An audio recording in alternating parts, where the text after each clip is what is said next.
Hello everyone, this one is a numerical answer type question asked in GATE 2016, and in this particular question the question was the value printed by the program is, then fill in the gaps, and then you have to execute this given particular program, and then you need to type the result what it will print. So let's execute the program and see what it will give as output. So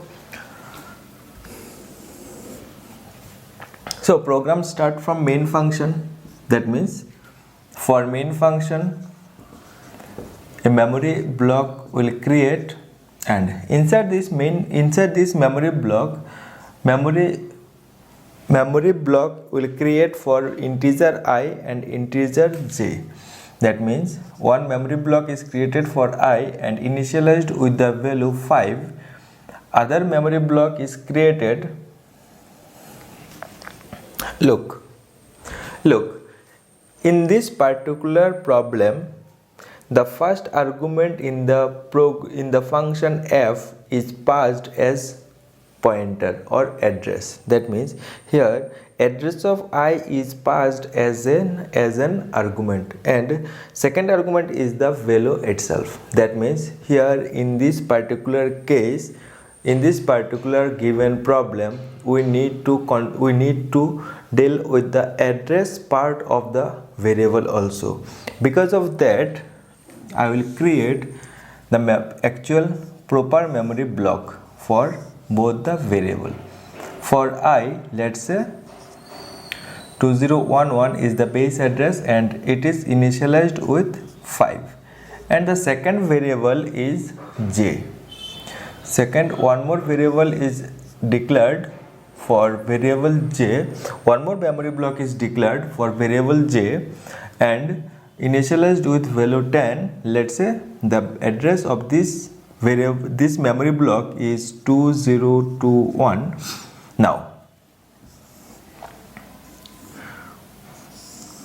Now come to the next instruction. What is the next instruction? Next instruction is call the function f from the main function. That means from this main function we are calling the function f with argument. First argument is address of I and the second argument is j. So what happened? Now look, what is the address of I? As per our consideration, the address of I is 2011 and the content of j, the value of j is 10. So first argument will be 2011 and the second argument is 10. So now control come out from the main function and enter inside the definition of f function, and when control come into this particular definition of function f, at that time it will come with the two argument 1011 and 10. Now come to the definition part of function f. The first argument is received as integer asterisk p, comma, second argument is received as integer m. Now what happened here? Now in this particular definition, the first argument is received by the pointer variable p, and the second integer type value is received by integer variable m. Clear? So now inside this particular memory instance of f function, one memory block is created for the pointer p. Let's say the address is 3033.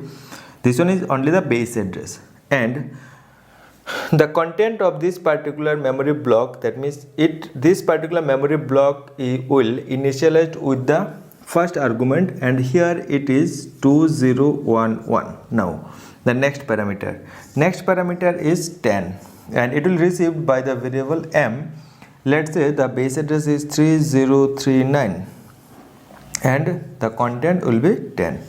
Now this is our function definition of f inside the function f. Now after receive both the argument, next control enter inside the function definition, and it encounter the first instruction as m equal to m plus 5. What does it mean? What is the value of m? The value of m is 10. So 10 plus 5, so it will become 15. This 15 will store inside m. That means this content, the content of m will be updated by the new value, that is 15.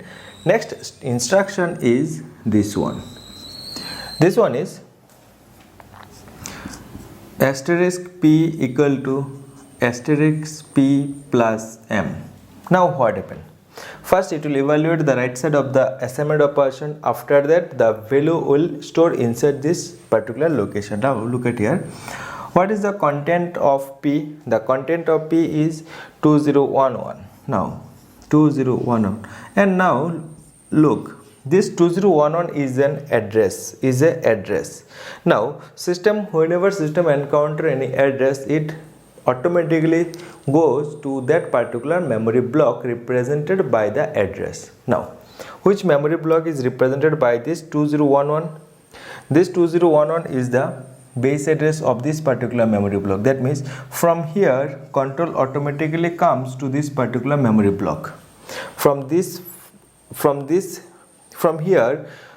inside the f function, control automatically come to this particular address, as we directly specify the address here. Now the control waits here until we give the permission to enter inside the variable and read or write the value of that particular address. Now look, now here we use the indirection operator. That means using this indirection operator we are giving to the system that permission to enter inside the memory block and read the value from there.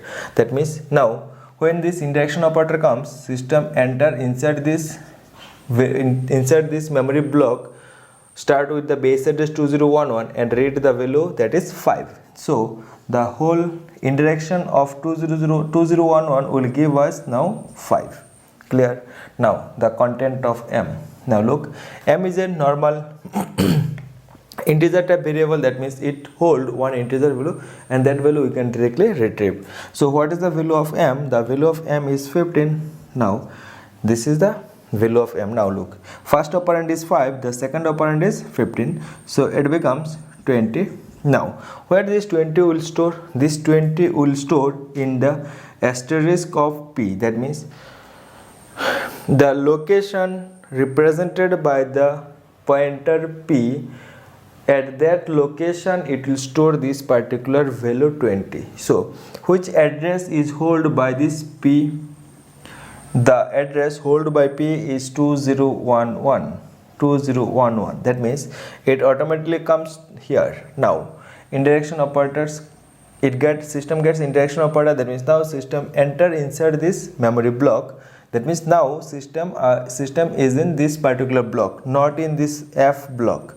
So now next what system will do? System will store the value from right side into this particular given location. That means into this particular memory block. So now this particular value of I will update it into 20. That's it. Now now this execution of this particular instruction is completed. What is the next instruction in f function? That is return. That means here we get the instruction return. Now what system will do? System will go back to the calling position from where it come to this particular location in this particular function definition. So from where it comes here? It comes here from this instruction. That means after execution of this particular f function, control automatically go back to this particular instruction in the main function. That means now we are in the main function, and in main function we are specially in this particular instruction, and the execution of this particular instruction is now completed. So what is the next instruction that system will work with? The next instruction is this instruction printf %d I plus j. So now this %d comes and it will print this value. So what is that value? There no value is specified, no variable is defined, only one expression is given. That means first system will evaluate that particular expression, and then whatever value it get, that value will display. So the expression is I plus j. Now we are in the main block, that means we are inside this particular memory space. So what is the value of I? The value of I is 20. So the value of I is 20 plus what is the value of j? The value of j is 10. So it becomes 10. So after addition of these two value, what will be the result? Result is 30. Now this 30 will display here. So the output will be, the output of this particular program will be 30. This is the result of this particular program. So what was the question? The question was the value printed by the program is. So what is the value printed by the program? The value printed by the program is 30. So the answer of this particular problem is 30. That's it. So this is how we can work with the program that have functions in it. So that's it for this class. See you soon in our next class. Thank you.